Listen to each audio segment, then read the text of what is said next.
São João Batista continua isolada, com acesso somente por embarcações e aeronaves. Na cidade, os trabalhos não param para atender a população. Em Florianópolis, com a trégua das chuvas, o trabalho hoje é de recuperação. Na cidade de Palhoça, mais de 500 pessoas foram levadas para abrigos. As buscas continuam na Serra Dona Francisca, BR-376. A estimativa é de que entre 30 e 50 pessoas estejam debaixo da terra. Essas e outras notícias você acompanha a partir de agora no SC Acontece ao vivo para toda Santa Catarina.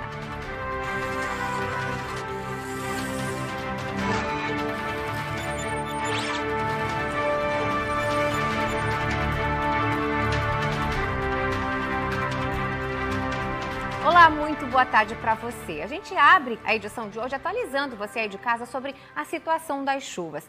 Pelo menos 26 cidades já decretaram situação de emergência em Santa Catarina. Algumas ainda estão em situação bem crítica, viu? Milhares de pessoas foram levadas para abrigos e hoje o dia é de contabilizar estragos e buscar a recuperação. Em Florianópolis, moradores dos locais atingidos começaram o dia reparando os estragos feitos pelas chuvas. Alguns bairros seguem com água acumulada e a rotina de muitos trabalhadores ainda não voltou ao normal, viu? A nossa equipe foi conferir. Os carros passam devagar e os pedestres calculam os passos para não molhar os pés neste bairro de Florianópolis. A água segue acumulada em várias partes da estrada e a lama toma conta do percurso. Mariana vem de moto com o marido para o trabalho. Hoje, ela precisou fazer parte do caminho a pé. Bem complicado, porque eu venho de moto e, na verdade, eu tenho que parar um pouco antes do meu local de trabalho para poder passar. E, às vezes, é bem dificultoso, porque os carros passam e acaba molhando, né? Ontem mesmo eu vim, tive que descer novamente aqui para poder atravessar e acabei me sujando toda por conta do barro, que estava muito barro, tinha muito barro. Então, foi bem horrível mesmo. Além da chuva, os moradores têm que lutar contra outro inimigo, o barro. Não tem como acessar esta rua aqui no bairro Córrego Grande sem sujar os veículos. A equipe de limpeza chegou aqui bem cedinho para poder ajudar os moradores que precisam sair de casa. E olha que não é a primeira vez que essa quantidade de barro fica acumulada por aqui. Agora, com essa chuva que teve, foi uma coisa absurda, né? Aqui nessa região aqui da Pio, existe um loteamento lá em cima que não é a primeira vez que desce esse barro. Só que dessa vez seguiu um barro muito maior, foi uma coisa absurda, né? Tanto é que faz 3 dias que está assim. A turma está tentando resolver e o barro acumula lá, desce aqui, a água vai descendo e ela vai entupindo os bueiros. A obra que seu Fernando mencionou é esta, e parte da vegetação precisou ser retirada. A terra que sobrou desceu com as fortes chuvas. Próximo do local, outros moradores se viram como podem para limpar as entradas de veículos, enquanto as equipes da prefeitura não chegam. Marcelo está na faxina desde cedo. E tá desse jeito aí, ó, os moradores não conseguem entrar com seus carros, está bem complicado aqui. Aí a gente faz o que pode, né? Tem uns conhecidos aqui na rua, então eu tô dando uma amenizada na situação, só isso, não tem muito o que fazer, tem que esperar a prefeitura vir para fazer esse serviço. No bairro vizinho, o Centro Tecnológico da UFSC também está sendo recuperado, depois que o local foi completamente alagado. Igor teve as aulas suspensas ontem e hoje retorna para a rotina. Vindo andando, teve um estrago grande ali no CTC, no estacionamento. Como o córrego ficou bem forte, ele levou a terra embaixo da calçada e ali está um pouco perigoso, mas andando acho que foi mais isso e a sujeira também. Córrego grande para baixo, desceu muito barro. Agora que já passou e está dando para se locomover, os professores já têm que continuar, né? Não pode parar. Parte de uma das calçadas do Centro de Tecnologia da UFSC cedeu durante a noite desta quarta-feira, depois que o córrego que passa ao lado do estacionamento transbordou. O local agora está interditado e uma faixa de segurança impede a passagem dos alunos. As aulas seguem normalmente nesta sexta-feira, mas a universidade ainda monitora os estragos. E Florianópolis já está em fase de recuperação, como a gente viu, a cidade está sendo limpa, né? Mas segue em alerta. Porém, as equipes da Defesa Civil aqui do município, coordenadas pelo secretário municipal de segurança, o coronel Araújo Gomes, foram para São Pedro de Alcântara, a cidade vizinha, para dar apoio ao município que também foi atingido pelas fortes chuvas. Hoje, sexta-feira, Florianópolis continua a mobilizar em razão das fortes chuvas que aconteceram durante a semana. Foram mais de 400 milímetros, uma quantidade considerável, concentrado num curto espaço de tempo, que provocou uma série de danos e prejuízos, tanto a pessoas particulares como aos sistemas de uso público e de importância para o funcionamento da cidade. A partir de hoje, nós já não temos mais impacto significativo para sistemas públicos, então não há mais pontos importantes de obstrução que prejudiquem a mobilidade da cidade. As escolas voltaram a funcionar no sistema municipal, as unidades de saúde, com raras exceções pontuais, estão voltando ao normal e o transporte público já superou os obstáculos que alteravam os itinerários. Hoje, nós estamos focados na avaliação de danos a fim de poder fazer as contratações permitidas a partir do decreto de situação de emergência, e isso está sendo feito pela infraestrutura. Continuamos ainda com a ajuda humanitária e nós pedimos os primeiros kits à Defesa Civil Estadual e isso deve ser distribuído ao longo do final de semana, juntamente com as doações feitas à rede Somar, e estamos fazendo as pequenas obras de limpeza e de recuperação agora mais dentro dos bairros. O prefeito Topázio determinou prioridade absoluta à volta à normalidade da cidade, o que já está acontecendo, e todo o secretariado está empenhado nisso a partir das reuniões de avaliação que estão acontecendo. Santo Amaro da Imperatriz também foi muito afetada pelas fortes chuvas. O município já decretou situação de emergência. A cidade ficou completamente debaixo da água e isolada, com acesso apenas por embarcações e também por transporte aéreo. Muitos pontos de deslizamentos e desmoronamentos foram registrados por lá. Hoje, depois da trégua da chuva, a água está baixando e aí é possível ver de perto, os estragos causados pela enxurrada. Os carros já voltam a rodar pela cidade, as pessoas também agora já começam a voltar para as suas casas para trabalhar na limpeza e na recuperação dos estragos deixados pela chuva. São João Batista também foi muito afetada pelas chuvas. O rio Tijucas transbordou e alagou a cidade inteira, gente, que ficou completamente isolada, com acesso somente por embarcações ou aeronaves. Mais de 1.000 pessoas foram levadas para abrigos por lá. O repórter Lucas Martini sobrevoou a cidade de São João Batista e mostra em detalhes para a gente. Impressionante o que a gente vê aqui de cima na imagem do João Eduardo, com a ajuda do Kleber Lima. Tem um bote do Corpo de Bombeiros, ele vai fazendo a localização das pessoas. Mas é muita gente, não consegue levar todo mundo. E são pelo menos 4 helicópteros particulares, empresários aqui da região, fazendo o transporte dessas pessoas que ficaram ilhadas dentro das casas. São João Batista é uma cidade de 38 mil habitantes, parte dela rural. E o que a gente está vendo aqui, bem embaixo da gente, onde está esse helicóptero, é uma praça da cidade. Simplesmente submersa. Foi o rio Tijucas que acabou transbordando e ocupou praticamente toda a cidade. Olha essa casa aqui, João Eduardo, mostra essa casa. Só ficou a pontinha do telhado para fora, o resto completamente submerso. Só é possível voltar em casa para pegar qualquer coisa de barco. O que chama atenção é a devastação. Mas, em contrapartida, chama a atenção também a solidariedade. O Micael, que aparece na imagem, no momento que salva essa família, e estava lá o menino Joaquim, tem a idade do seu filho e o nome do seu filho. Exatamente, a mesma idade e o mesmo nome. Cara, quando você me contou a primeira vez, você se emocionou, você quase chorou, né, meu? Muito, muito. Eu imaginei como se fosse meu filho mesmo. A hora que ele desceu e me deu um abraço, cara, foi sem palavras mesmo. Famílias inteiras que são trazidas para a área seca, trazidas para a segurança, mas não tem mais nada. Deixaram tudo para trás para apenas se apegar à vida, se apegar ao fato de que as pessoas conseguiram não se ferir, conseguiram chegar com vida e um dia, quem sabe, voltar para o que restou de suas casas. Que imagens, né? E olha, o trabalho por lá continua com a ajuda de bombeiros, defesa civil, polícia, várias cidades aí da região se ajudando. Inclusive, hoje pela manhã, a Polícia Rodoviária Federal levou mantimentos para lá através de aeronaves, que é o único meio de chegar até a cidade. A gente vai conversar agora ao vivo com o Jean Kaiser, que é o chefe de gabinete lá da cidade, que vai trazer alguns detalhes para a gente. Boa tarde, Jean. Como é que está a situação aí? Muito trabalho ainda pela frente? Boa tarde, Grazi. Muito trabalho pela frente. A gente já está exausto, mas não podemos largar, né? Não podemos desistir. A gente está trabalhando firme aqui porque a cidade foi duramente impactada aí pelas enchentes. Foi uma enchente histórica, não sei se não foi a maior que o município já enfrentou. Agora, nesse momento, o governador do estado está aqui no município, está sobrevoando a cidade com o prefeito para avaliar os impactos e avaliar como que o governo do estado pode estar ajudando o município. os municípios da região e alguns municípios parceiros com quem a gente tem relação têm se mostrado muito parceiros e ajudado o município. Então, a gente já recebeu material de diversos municípios aqui da região, caminhão, máquina, patrola, carro-pipa. Nós estamos recebendo bastante mantimento, doação de diversas instituições. As entidades do terceiro setor aqui estão ajudando bastante no município, pessoa física, todo mundo ajudando. Mas, assim, o fato é que, no momento, nós estamos sem água no reservatório do município e sem captação. As equipes estão trabalhando para tentar restabelecer. Alguns pontos da nossa cidade do interior estão sem energia elétrica também.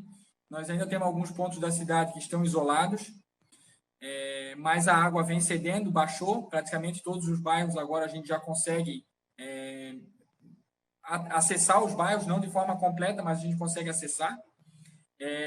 Praticamente não temos mais pessoas isoladas, os resgates já aconteceram. Nós temos diversos abrigos na cidade que estão recebendo os mantimentos de diversas fontes diferentes, mas nós estamos conseguindo proteger as pessoas, dar um lugar adequado para dormir, estamos conseguindo dar roupa, alimentação, só que agora tem muito trabalho, muito lixo, muita sujeira, muita gente que teve a parte interna da casa, os seus móveis eletrodomésticos completamente perdidos.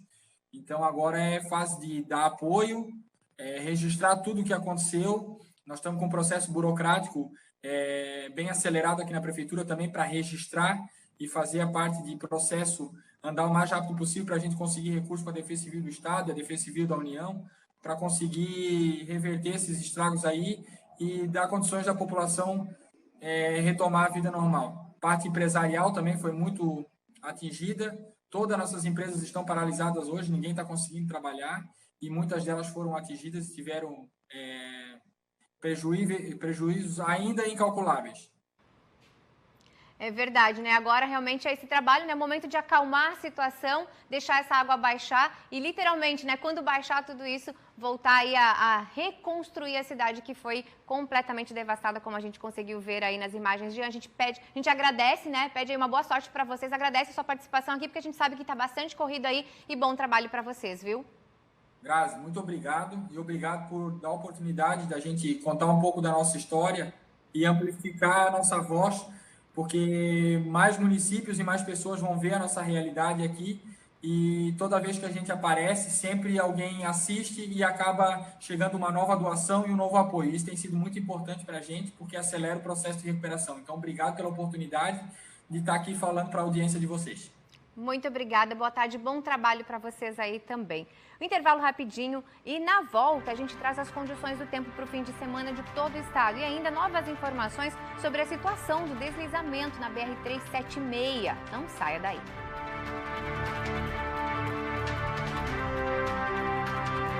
Desde terça-feira, a gente vem atualizando a situação do deslizamento na BR-376, entre o Paraná e Santa Catarina, a chamada Serra Dona Francisca. As buscas continuam. A estimativa é de que entre 30 e 50 pessoas estejam debaixo da terra que deslizou sobre a rodovia. Aos poucos, a equipe de salvamento retira os veículos do local. É com um olhar de incredulidade que o Ed Carlos observa como ficou a carreta que ele dirigia. Ele é um dos sobreviventes da tragédia da BR-376. A primeira pancada que eu vi foi hoje chegar e ver o caminhão nessa situação, né? E eu, não, né, graças a Deus, né, com vida. E é uma ferramenta de trabalho da gente e se depara com uma cena dessa, né? É comovente, a gente chora. A gente, né, se emociona. 5 caminhões que estão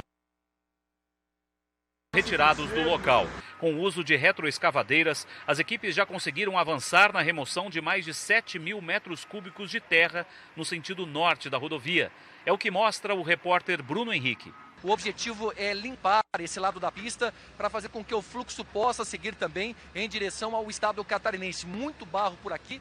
Os carros que foram atingidos, eles foram jogados exatamente para essa ribanceira, onde os corpos foram encontrados. E há uma grande concentração. Cabos de aço, também do Corpo de Bombeiros, são amarrados na cintura desses homens do Corpo de Bombeiros, porque, né, o local é de difícil acesso. A gente está em cima aqui da montanha, né, em cima do morro. Eu diria que foi o dia de maior avanço para a busca de retirada dos veículos e sobreviventes ou corpos e a abertura de passagem operacional. Não é um avanço para a liberação de fluxo.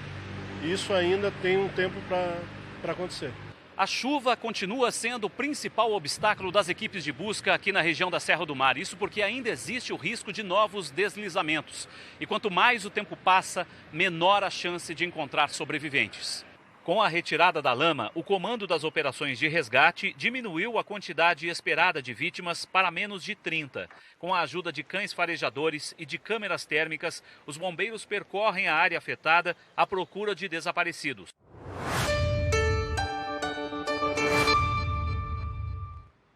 Sexta-feira com sol e chuva em todo o estado. Amanhã foi de mais nebulosidade, sim, com chuvinha mais fraca já durante a tarde e à noite. A chuva deve voltar a cair e aí em forma de pancadas mais intensas. Tem, inclusive, indícios de temporais para as regiões da Serra, do Sul, Litoral, Vale e Norte. Então, por aí, atenção redobrada. Isso porque as temperaturas estão subindo um pouco hoje e a combinação de calor e umidade resulta em chuva novamente. Vamos ter máximas de 30 graus, olha só, em Joinville. Vamos ter também Itajaí, apesar da chuva, 28 graus. Em Florianópolis, 28 graus. Em Tubarão, 29. Urupema, 24. E Concórdia, lá no oeste, 31 graus. O estado, claro, segue em alerta, porque o sol, ele até tá dando, né, aí para dar uma amenizada na chuva, mas o solo já está bastante encharcado e daí vem muitos deslizamentos, desmoronamentos que podem voltar a ocorrer. E sobre essas condições do tempo, a gente vai conversar então com o meteorologista Vitor Meirelles, da Defesa Civil,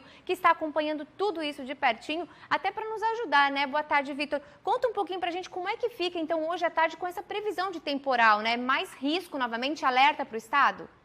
Boa tarde, sim. O estado permanece em alerta por conta, como você falou, essa combinação do calor e umidade, ocasionando pancadas de chuva isoladas com temporais bem isolados. A metade leste do estado, onde estão as regiões do Planalto Norte, Litoral Norte, todo o Vale do Itajaí, Grande Florianópolis, Litoral Sul e Planalto Sul, as chances dessas pancadas e temporais são maiores, tá? E por conta disso, o risco dos deslizamentos e da chuva que já foi observado permanece alto a muito alto nessas áreas, tá? Por isso que é preciso a gente ficar atento, né? A gente tem uma previsão aí para o fim de semana, a gente tem já condições que vão melhorar um pouquinho, até para essas regiões, para que a gente possa esperar aí que o solo dê uma secada, ao menos? A previsão para final de semana segue bem parecida com a de hoje. Serão dias bem típicos de primavera, ou seja, o dia começa com sol e com algumas nuvens aqui na metade leste e com o sol aparecendo mais na parte oeste do estado. Só que a partir da tarde, por conta, de novo, do calor e da umidade, o tempo começa aquela sensação de calor e abafamento e voltam as pancadas de chuvas, temporais isolados entre a tarde e noite no final de semana. Sendo que essas chuvas podem ser bem isoladas, ou seja, ela corre numa cidade, num bairro de uma cidade e numa área vizinha, a chuva é bem mais fraca ou até mesmo não ocorre. Então é importante estar sempre acompanhando os boletins, as previsões e os alertas que a Defesa Civil tem emitido. Inclusive esses alertas, né, Vitor, que nunca são demais a gente repetir. Aquela questão toda, né, de não ficar perto das áreas. Como é que são esses alertas que vocês costumam, inclusive, enviar por SMS para toda a população? Isso, os alertas que a gente envia pelo SMS é informando que há alguma condição adversa, temporal, chuva intensa, vento, ou qualquer outra, em um determinado prazo. E as recomendações é que, em caso de temporal, por exemplo, chuva intensa, é que não fique em um lugar aberto, exposto, procure um local seguro. Dentro de um local seguro, fique longe das janelas, por conta de objetos que possam ser arremessados, janela que possa quebrar, desligue os aparelhos eletrônicos das tomadas. Se o seu local estiver apresentando rachaduras, ou você observar algum movimento de massa, inclinação de postes, de árvore, abandone esse local e procure um outro local mais seguro, tá bom? Tá certo, Vitor. Obrigada pelas informações. Eu sei que vocês estão aí também num trabalho muito intenso, monitorando todo o estado para dar suporte aos municípios. Bom trabalho para vocês, viu? Obrigado, bom trabalho a todos. Fica aí, então, as recomendações, viu? E ontem, um incêndio de grandes proporções atingiu a colônia penal agrícola de São Pedro de Alcântara, em Palhoça, na Grande Florianópolis. Em nota, a Secretaria de Administração Prisional e Socioeducativa informou que as chamas atingiram os galpões. São 2 galpões da empresa Ventisol, onde os apenados prestam serviço. Felizmente, ninguém ficou ferido por lá. Os internos estão nos alojamentos que ficam distantes do local onde aconteceu o incêndio. A Secretaria ainda informou que todas as providências legais e periciais estão sendo tomadas a fim de esclarecer, quais foram os motivos, as circunstâncias e responsabilidades sobre esse fato. Nenhum preso foi transferido. E olha, nessa semana, a Secretaria de Saúde de Santa Catarina confirmou a primeira morte por varíola dos macacos no estado. Quem traz os detalhes para a gente é o superintendente em saúde do estado, Eduardo Macário. A Secretaria de Estado da Saúde de Santa Catarina confirma a ocorrência da primeira morte por varíola dos macacos no estado. Trata-se de um jovem de 23 anos de idade que estava internado no Hospital Nereu Ramos, em Florianópolis, desde o dia 29 de setembro. O quadro da doença foi agravado pelo fato do paciente ser portador de uma imunodepressão que acabou gerando complicações graves que levaram ao óbito. A Secretaria de Estado da Saúde, em conjunto com os municípios, continua monitorando todos os casos suspeitos da doença no estado.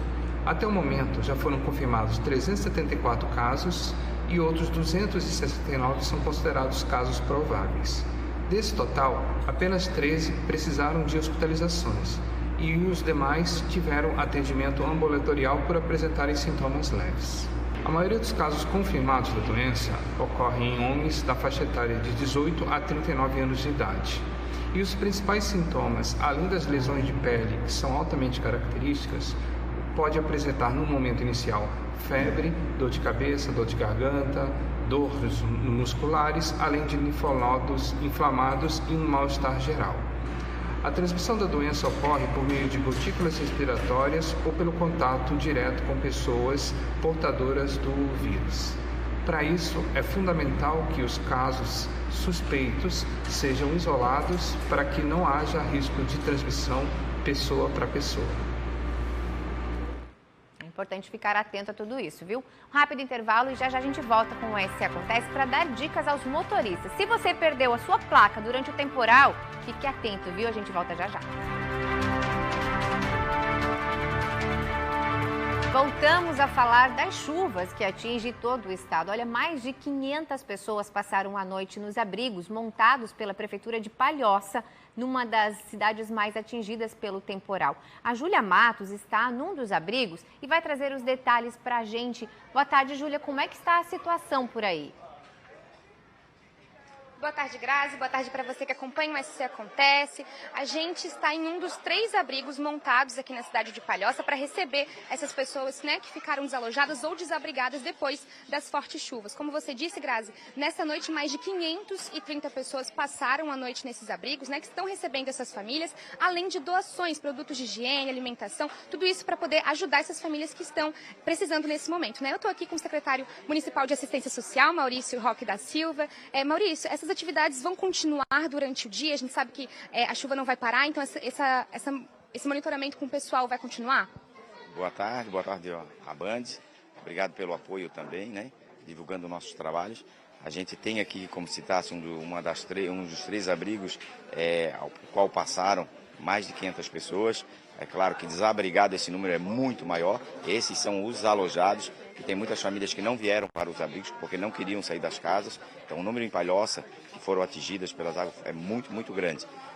A assistência social, a prefeitura, em conjunto todas as secretarias, aí eu falo da educação, da saúde, administração, todas as secretarias se juntaram, abraçaram e estamos numa causa muito grande de buscar apoio para atendimento a essas famílias. E, em especial, também há de se considerar o grande agradecimento que a gente deve fazer às pessoas físicas e jurídicas que estão dando um suporte muito grande para a gente. É uma rede de solidariedade valiosa, o que tem nos dado grande suporte para dar continuidade ao nosso trabalho. O primeiro momento foi, sim, de acolher essas famílias, de tirar elas do ponto vulneráveis trouxemos para os abrigos, atendemos, agora estamos fazendo a outra tarefa, é a volta para casa. É organizar o imóvel, limpar o imóvel, como podes assistir, tem um movimento muito grande de pessoas com muito volume de doações, colchões, roupas de camas, roupa, vestuário, comida, leite, água. E também a SAMAI está junto nos bairros com caminhão-pipa, disponibilizando água. Nós estamos num trabalho de acompanhamento, agora entramos também com o pessoal da infraestrutura, com maquinário, para ver os locais onde precisa de apoio. Esse trabalho sim continua com monitoramento. A gente sabe que já o volta para casa já está acontecendo, dá para acontecer, as famílias estão organizando os imóveis. Certo, a gente viu que hoje o solzinho deu um respiro para essas famílias que estão voltando para casa, né? Mas há um trabalho muito grande também pela frente, mas essas doações estão sendo muito importantes. Como é que o pessoal pode continuar ajudando vocês? Nós temos dois pontos de coletas, o próprio CAIC e a igreja que é o fundo, mas é a mesma estrada. As famílias estão trazendo, as pessoas estão trazendo até esse ponto, a gente recebe, a gente faz a triagem e daqui a gente leva para os locais atingidos. Lembrando que os locais atingidos não é somente um bairro, são diversos bairros. Aí eu coloco Frei Damião, Brejaru, Caminho Novo, Guarda do Cubatão, Barra do Aririú, Laranjeiras, Rio Grande, Ponte do Imaruim, tem diversos pontos atingidos e diversas famílias procurando apoio da gente. Assim, a gente vai chegar lá, a gente está lutando para isso, a gente está trabalhando, temos funcionários e amigos e pessoas, voluntários também, trabalhando há mais de 24 horas continuadamente, sem parar. Vamos chegar lá. Perfeito, muito obrigada. Lembrando, Grazi, que esse abrigo onde a gente está é no bairro Passa 20, né? Outros abrigos estão abertos no bairro Brejaru e no Frei Damião.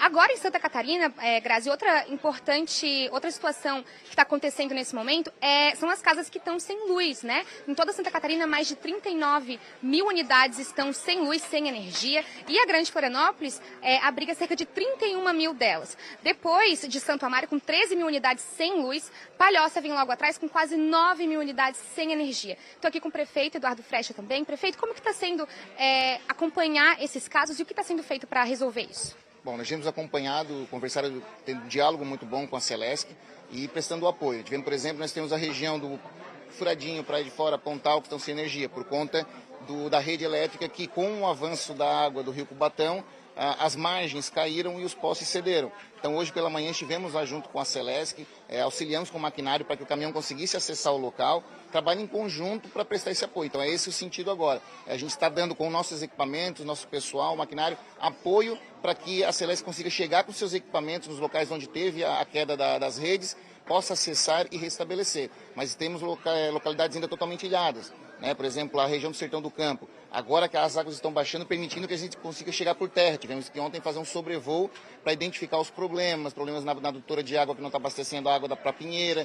Então, tudo isso agora está se normalizando no acesso para que a gente possa restabelecer e estamos dando todo o total apoio para isso. Mas ainda são muitas famílias ainda sem energia.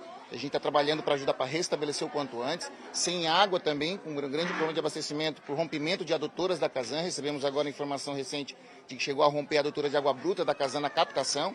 Então, isso tudo vai prejudicar muito o abastecimento de água. Então, as pessoas precisam, quem tem, economizar água, buscar alternativas para que a gente possa passar por esse período, que a gente sabe que é sofrido, é doloroso, mas o povo de Palhoça é um povo trabalhador, a gente sabe que juntos a gente vai dar a volta por cima. Perfeito. Durante essa sexta-feira, já pensando nos próximos dias que podem voltar essas chuvas, né? O que a Prefeitura está planejando fazer de atividade em relação aos bairros? A sala de situação, ela se mantém em funcionamento. Nós trabalhamos em algumas frentes prioritárias. O primeiro momento foi retirar as pessoas das áreas de risco, trazer para o abrigo ou para onde elas desejassem. Muitos foram para casa de amigos, familiares. E atender as pessoas nesse momento para resguardar a vida. O segundo ponto é agora, estamos restabelecendo os acessos. Bairros, ruas, pessoas que ainda estão sem poder sair da sua rua, do seu bairro, por conta de barreiras, de desníveis. Então, isso nós estamos corrigindo. O próximo passo é limpeza, manutenção, desobstrução de redes, para que a gente possa, caso aconteçam novas chuvas, não ocasionar problemas de enxurrada.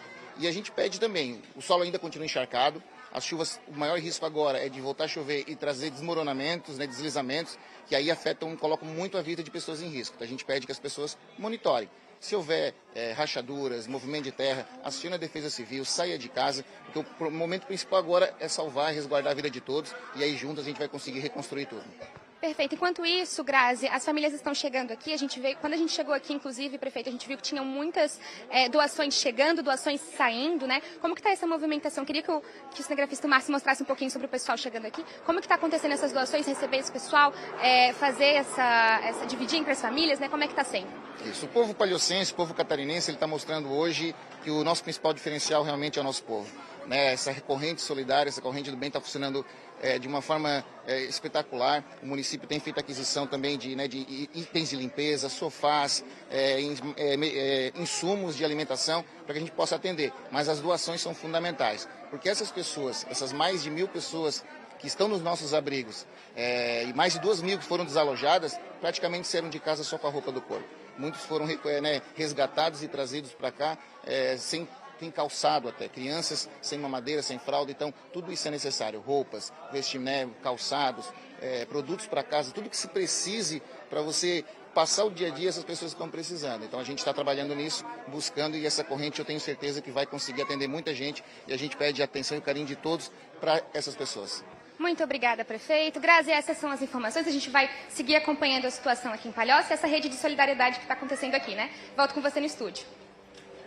Obrigada, Júlia. Obrigada, viu? E olha, é bonito de se ver, né? Quem puder ajudar, inclusive, fica aí uma recomendação. E falando de chuva, com essas enxurradas, muitos carros que passaram pelos alagamentos acabaram perdendo as placas dos veículos. E olha, rodar sem placa não pode, viu? Por isso a gente vai conversar agora com a Joane Toigo, do Detran de Santa Catarina, que vai ajudar os motoristas a entenderem como devem proceder. Boa tarde, Joane. Tudo bem? Me ouve? Joane, está me ouvindo? Oi, boa tarde. Agora estou. Boa tarde, Joane. Conta pra gente como é que os motoristas que perderam as suas placas passando aí, né, pelos alagamentos devem proceder. Teve um ruído muito grande na tua pergunta, mas você fala referente ao extravio, à perda da placa devido às fortes chuvas que ocorreram na nossa região, né? Eu diria o seguinte para os proprietários de veículos. Nós temos duas situações bem distintas, né, no caso de placas de veículos. Quando as placas forem as cinzas, que são as antigas placas, o procedimento que o proprietário vai ter que fazer é fazer uma vistoria no veículo e depois ir na Ciretran, onde o veículo estiver registrado, para fazer a abertura de um processo de conversão para placa PIV. Isso é necessário porque não temos mais implementos, suplementos para poder fazer a placa cinza. Então, ele vai ter que fazer a conversão para poder colocar uma nova placa no seu veículo. Oi. Esse processo ele tem um custo, tem que ser paga uma taxa no Detran de R$ 174,94. Então, depois de fazer esse processo de conversão de placa, ele vai até uma estampadora e vai solicitar a estampagem da sua placa. Já para os veículos que já têm a placa PIV, o procedimento é bem mais simples. Ele faz um boletim de ocorrência que extraviou essa placa. Esse boletim ele pode ser feito online e depois ele vai à Ciretran também, onde o veículo estiver registrado, e vai requerer um código de estampagem. Então, a Ciretran gera um código de estampagem e, com este código, ele vai até uma estampadora para também fazer a placa. O valor da placa na estampadora, por unidade, ele é de R$ 119,83. Este valor é previsto em portaria do Detran e isso é por unidade de placa. Tá certo, muito bem, Joane, pelas explicações, assim fica agora mais fácil, né, para você aí de casa. Se você chegou a perder também a sua placa, já passa lá no Detran, faz primeiro o boletim de ocorrência para que tudo aconteça perfeitamente. Olha, a gente deseja a todos um bom fim de semana. Segunda-feira o SC Acontece está de volta e esperamos trazer boas notícias. Até mais, tchau, tchau.